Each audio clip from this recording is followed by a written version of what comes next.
Hello, family and friends. Welcome back again to my YouTube channel. Ibihe byiza ndakeka ko mumeze neza kandi abatameze neza namwe muraza kumera neza vuba. Ahangaha mfashe umwanya rero mbashimire we wakoze subscribe, like, share and comment. Ubu tugeze ku bantu 1000. Nkuko rero nababwiye ko mfite ibintu byinshi cyane byo kuzababwira, byo kuzabaganiriza. This is my time. Get ready.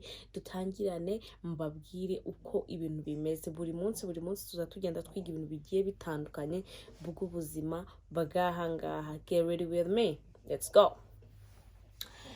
So today rero tugiye gutangira ku bintu byagiye bintungura, byagiye bincanga, nyine nibaza ibintu ntakekaga ko biba hano, ibintu nibazaga nabonaga ngo what's going on, what?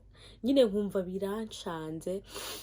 So today rero nicyo kintu tugiye kuvugana. Turahera ku kintu cya mbere. Ikintu cya mbere ni ikintu cyitwa transport, cyangwa se uburyo umuntu agendamo, cyangwa se uburyo umuntu yategamo. Nkuko bisanzwe twebwe mu Rwanda, ngiye ntumvuka mu Rwanda, niho naturutse mu Rwanda. Mu Rwanda nkuko dusanzwe tubizi, dukoresha moto, tugakoresha za twegerane, tugakoresha amagare, tugakoresha nyine bya bikwasiteri murabizi. Ariko nkigera ahangaha hari ibintu byinshi cyane bikora ikintu kijyanye na transport bigiye nyine bitandukanye. Cyambere bafite gari ya moshi, bakagira street bus, bakagira n'ibibasi binini kabisa, bakagira n'ibindi byitwa bya scooter rijya kumera nk'igare, ariko nyine bashyiraho ibirenge bagafatisha amaboko, ntago bo bicara, baba bagenda birukanka, urumva. Hanyuma rero hakaba n'ikindi cyitwa ngo Uber ni nka Yego Cabs, ni nka Move, nyine ibintu nk'ibyo ngibyo niko Uber ikora. Nkigera ahangaha rero ibintu byaranshatse, rero umugabo akambwira ngo reka duhamagare Uber. Nkagira ngo Uber ni ikindi kintu kindi kigiye kuza gutera, cyangwa se n'undi muntu ugiye kuza gutera. Haje iminota nkata mbona haje imodoka yanditse ngo American Taxi. So rero abantu benshi cyane bahangaha bafite imodoka. Ubwo hari nk'ukuntu byabaga biri ngombwa yuko turi buhite dufata iyo Uber, kubera ko numvaga nyine ndi interested kureba abashoferi binaha batwara bate, mbese batandukane he n'abacu. So rero niko kunyereka iyo Uber nza kuyimenya. So muri make rero ibyo bintu nabyo byagiye bintungura, mba surprise, birancanga. Ikintu rero kindi cya kabiri cyanshanze nkigera hano muri Amerika, ikintu cyitwa ibiryo. My dear, bagira ibiryo byinshi pe. Hahandi ujya muri market ugiye guhaha ukayoberwa icyo ufata, kuko habamo ibintu byinshi, seafood agiye atandukanye, ibintu bijyanye n'amafi bitandukanye, ibigenda ureba bigenda mu mazi, ibidagenda, umva. Nkigera hano rero kujya guhaha, nagiye muri market gufata ibintu ndi buhahe, birancanga. Nagera hirya nkabona n'iki nacyo nshaka kugifata, nagera hino nacyo nkashaka kugifata. Bagira ibintu byinshi cyane, byinshi bijyanye n'ikintu cyitwa imirire. So ikindi kintu rero nacyo cyantunguye nkigera hano muri Amerika ni abantu basabiriza ku muhanda b'abazungu.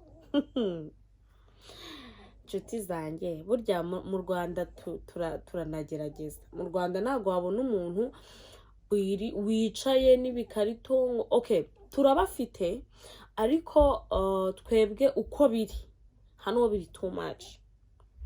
Hano ubona umuntu w'umuzungu ufite igikarito yicaye hasi, ari kugusaba ngo wanguriye burger, wampaye 5, nyine ubwo ni ibihumbi nka 6 gutyo, wampaye. Nkibabona nabaye surprise, nabaye shock, ndavuga what? Abazungu burya nabo barasabiriza. Njyewe rero mbere yuko nzano numvaga ko abazungu ari abantu badanje barenze nkuko muri Afurika twabona tukumva n'abantu bahatari tukumirwa. Hano barara mu mihanda, barara hanze, urumva barara hanze, ntibagira aho baba, aba homeless niko tubita hano, sha umva baba bambaye nabi, banywa ibiyobyabwenge, hahandi agenda ntamenye ko ikabutura yamanutse yageze hasi agakomeza yigendera gutya gusa. Guys, ibyo birabyo byarantunguye nkigera aha, ndavuga nti mana yanjye, umva ndumirwa nyine. So ikintu rero cya kane nacyo cyantunguye nkigera ahangaha, ibihe ukuntu bihindagurika. Njyewe nkigera inaha muri Afurika murabizi, cyangwa mu Rwanda, njye nkaho nturi ku rugero, murabizi ko tuba twifitiye izuba. Niyo tugeze mu kwa kane iba ari imvura ariko itakangiza ibintu, imvura itatuma udasohoka, imvura itatuma ujya gukora ibyo ushaka, imvura nyine imvura komutera, murabyumva namwe. Muri hangana rwaye ibicurane. Nkigera aha rero njye naje ari muri winter, cyari mu gihe cy'ubukonje. Namaze kugera ku kibuga cy'indege, nkisohoka imbeho yarankubise inshuti yanjye, imbeho yarankubise ntangiye ndakonja. Ubwo umunsi wa mbere wa kabiri haza akazuba, ngira ngo ngiye gusohoka nk'iwacu mu Rwanda nota akazuba. Nkigera hanze nakiriwe n'ikintu cyitwa imbeho, intoki ziba amashanyarazi. Ikintu rero cyitwa ibihe, njye nkigera aha naraje nsanga bari mu kintu cyitwa ubukonje muri winter time, bari muri snow, muri neige cyangwa se mu rubura. Urubura iyo rwaguye kenshi hano rushobora kugwa ntirugire ibintu rwangiza cyane, ukaba wasohoka ntihaba hakonje cyane. Ariko iyo rwashize harakonja, handi dushobora kugera mu 10, 8, urumva biba bikomeye. Noneho hakaba n'ikindi gihe cyitwa iki? Hakaba n'ikindi gihe cyitwa summer time. Njye ntago ndabona summer time ahangaha, ariko tugiye kuyijyamo mu minsi iri imbere. Turi hafi gusoza winter. So rero iyo turi muri winter time, 11:00 cyangwa 10:30 buba bwije pe. Urasohoka ukagira ngo ni 9:00 cyangwa 12:00 z'iwacu mu gihugu mu Rwanda. Noneho wageza 12:00 biba ari nka 6 z'ijoro, cyangwa 11:30 ubundi biba ari nka 6 z'ijoro, buba bwijimye, noneho bwijimye bwahumanye. Noneho wajya muri summer time ho bigera 3 z'ijoro cyangwa 2:30 hakiri izuba. Nzabereka muri summer time nabwo ukuntu biba bimeze, hakiri ikintu cyitwa izuba. Hari izuba ku buryo abantu bashobora kuba bajya mu ngo zabo nka 3, 4 aribwo butangiye kwira. So rero ibyo bintu byarancanze kubimenya vuba, birangora. Ikindi kintu cyangoye cyangwa se cyantunguye, amaresitora y'ahangaha. Resitora z'ahangaha nimba ari ikintu cyamvunnye, cyangoye kugira ngo mbyumve neza mu mutwe wanjye.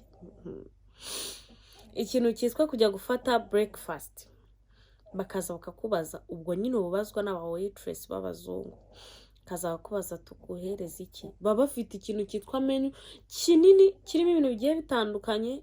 Niba wenda mvuze ngo ngiye kwaka iki n'iki, noneho bakizana nakirya nkumva cya kintu uko nari nzi ndibuze kugisanga, nkasanga siko kimeze, narya kikananira. Agasitari kamwe rimwe naragiye naka ibintu, maze kwaka ibintu barabizana, nkimara gukubita mu kanwa simbabeshye, ntitaye ko imbere yanjye ari abantu, ntitaye ko ari abantu bari bandeba, numvishe ngiye kubigarura. Abazungu bose bicaye baraseka barandeba, buriya baratekereje Imana yanjye uriya muturage n'uwahehe.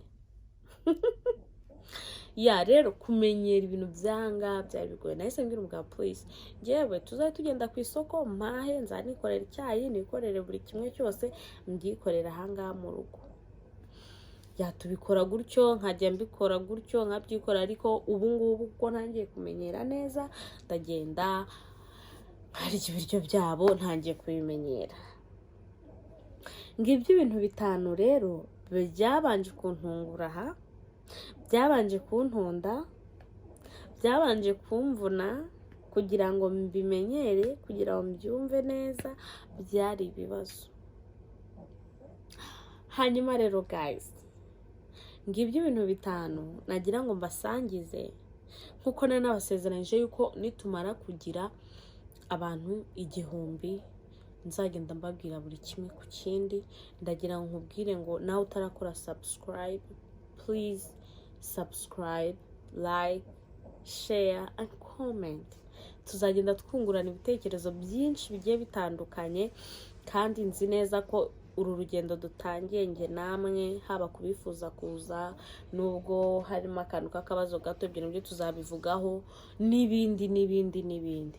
Ni ukuri ndabizeza ko turi kumwe muri imbaraga zacu, muri imbaraga zanjye. Imana ibahereze umugisha mwinshi cyane, ndabakunda. Ciao ciao, like, comment, share. Mwah.